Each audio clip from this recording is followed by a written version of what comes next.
আমি নিশ্চিত করে বলতে পারি এত মজার ভুনা খিচুড়ি আপনি এখনও ট্রাই করেননি। রেস্টুরেন্টের চাইতেও মজার ভুনা খিচুড়ি কিভাবে ঘরে রান্না করবেন আজকে সেটাই দেখাবো। রেসিপিটা অবশ্যই সহজ হবে, সেই সাথে থাকবে অসংখ্য টিপস, যাতে একদম নতুনরা ট্রাই করে পারফেক্ট রেজাল্ট পান। আসসালামু আলাইকুম। আজকে আপনাদের বিফ ভুনা খিচুড়ি রান্নার রেসিপি দেখাবো। এই রেসিপি দেখলে যে কেউ ঝরঝরে পারফেক্ট ভুনা খিচুড়ি বাসায় রান্না করতে পারবেন ইনশাআল্লাহ।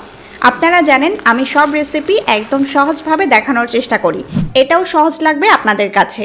রান্নার প্রসেস বিস্তারিতভাবে দেখানো ছাড়াও খিচুড়িটা আরও কিভাবে আকর্ষণীয় করে পরিবেশন করতে পারবেন থাকবে সেই সব টিপস। কথা না বাড়িয়ে চলুন রান্নার প্রসেস শুরু করি। খিচুড়ি রান্নার জন্য প্রথমে আমি গরুর মাংস প্রসেস করে নেব। এখানে আমি আধা কেজি গরুর মাংস নিয়েছি। একদম সলিড মাংস, চর্বি সহ নেবেন। সামান্য নরম হাড় অথবা মাংস সহ হাড় নিতে পারেন। পিসগুলো কিছুটা ছোট করে কাটতে হবে, তবে তেহেরির জন্য যেরকম ছোট করি অত ছোট না।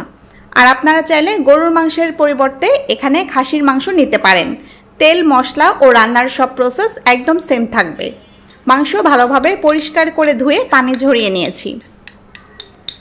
এখন দিচ্ছি 1 টেবিল চামচ রসুন বাটা আর 1 টেবিল চামচ আদা বাটা। আরও দিচ্ছি 1 টেবিল চামচ হলুদ গুঁড়া, 1 টেবিল চামচ মরিচ গুঁড়া, ঝাল বুঝে মরিচ কমিয়ে বাড়িয়ে নেবেন। 1 টেবিল চামচ ধনিয়া গুঁড়া দিচ্ছি আর 1 টেবিল চামচ জিরা গুঁড়া দিলাম। আর দিচ্ছি 1 টেবিল চামচ লবণ। এখন মশলাগুলো মাংসের পিসে ভালোভাবে মেখে নেব।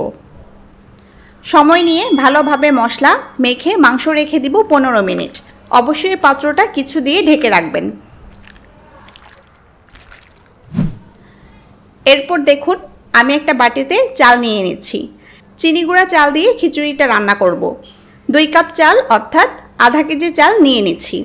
আপনারা যে কোনো সুগন্ধি চাল নিতে পারবেন। এরপর দিচ্ছি ডাল। চাল যতটুকু নেবেন ডাল তার অর্ধেক নেবেন, অর্থাৎ ডাল দিব 1 কাপ। আমি শুধু মুগ ডাল নিয়েছি, আপনারা চাইলে মসুর ডাল ও মুগ ডাল মিলিয়ে 1 কাপ নিতে পারেন। আর মুগ ডাল আমি মিনিট খানেক টেলে নিয়েছিলাম, এতে ডাল থেকে চমৎকার ফ্লেভার ছড়ায়। তাহলে ভুনা খিচুড়ি রান্নার জন্য মাংস নিয়েছি আধা কেজি। মাংস যতটুকু নেবেন চালও ততটুকু নেবেন, তাই আমি চালও নিয়েছি আধা কেজি। আর চাল যতটুকু নেবেন ডাল তার অর্ধেক নেবেন। এ হলো ভুনা খিচুড়ি রান্নায় মাংস, চাল ও ডালের হিসাব। এই রেশিওতে রান্না করলে খিচুড়ি সবচেয়ে পারফেক্ট হবে। পানি দিয়ে চাল ও ডাল ভালোভাবে কচলে ধুয়ে নিয়েছি।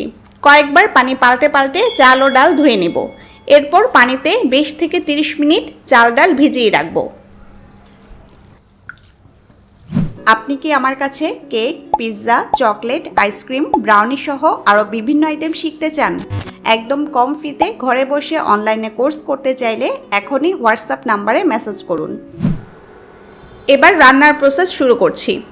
চুলা মিডিয়াম আঁচে জ্বালিয়ে প্যানে দিচ্ছি সরিষার তেল। 1/2 কাপ সরিষার তেল দিলাম।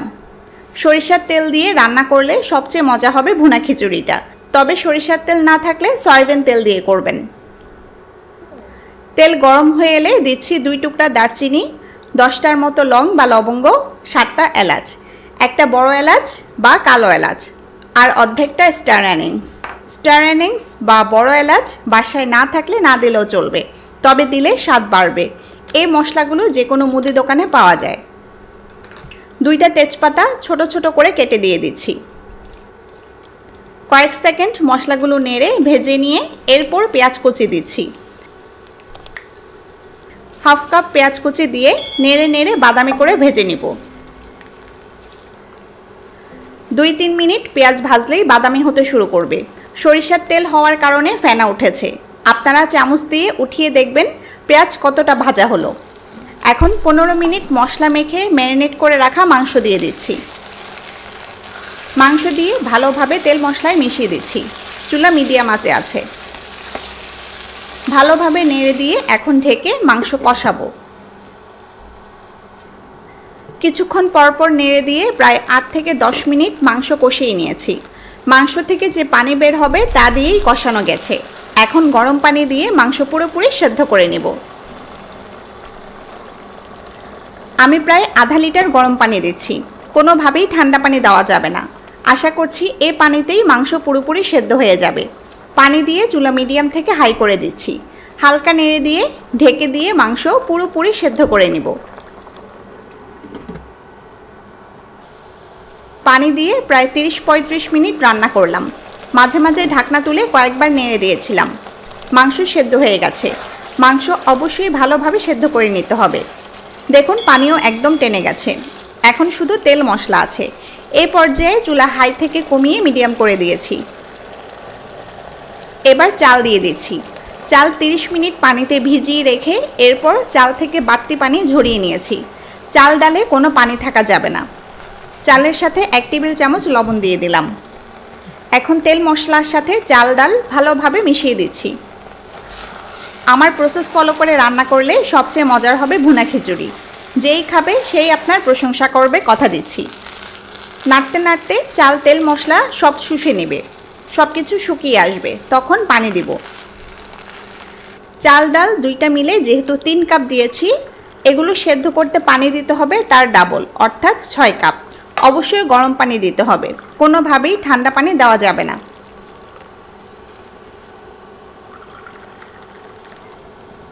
6 কাপ গরম পানি দিয়ে নেড়ে মিশিয়ে দিলাম। এখন চুলা হাই করে দিয়ে ঢেকে রান্না করব।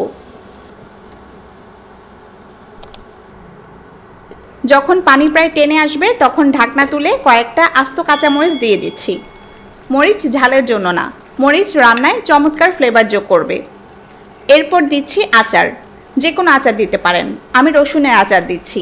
এটাও স্বাদকে অনেক গুণ বাড়িয়ে দেবে, তবে আচার বেশি দিবেন না। আমি 2 টেবিল চামচ দিলাম। বাসায় যে আচার থাকবে সেটাই দিবেন। এবার নেড়ে সব কিছু মিশিয়ে দিচ্ছি। এই রসুনের আচারটা ঘরে তৈরি। এটার রেসিপি উপরের আই বাটন ও নিচের ডেসক্রিপশন বক্সে পাবেন। আলতো হাতে নেড়ে মিশিয়ে দিয়ে এবার চুলা একদম লো করে দিব। চুলা লো করে ঢেকে 10 থেকে 15 মিনিট দমে রাখবো। দমে রাখার পর আমি আপনাদের দেখাই আমাদের ভুনা খিচুড়ি কেমন হলো। দেখুন খুবই চমৎকার ঝরঝরে হয়েছে আর খুব চমৎকার ফ্লেভার পাচ্ছি আমি। সব কিছু পারফেক্টভাবে সেদ্ধ হয়েছে। পানির যে হিসাবটা আপনাদের বলেছি সেটা ফলো করলে আপনাদের ভুনা খিচুড়িও একদম আমার মতো পারফেক্ট হবে। রান্না তো হলো, চলুন কিভাবে আকর্ষণীয়ভাবে পরিবেশন করবেন তা দেখাই। একটা বাটিতে খিচুড়ি নিয়ে এরপর প্লেটে নিয়ে নেবেন। একটা পারফেক্ট রান্নায় 3টা জিনিস অবশ্যই থাকতে হবে।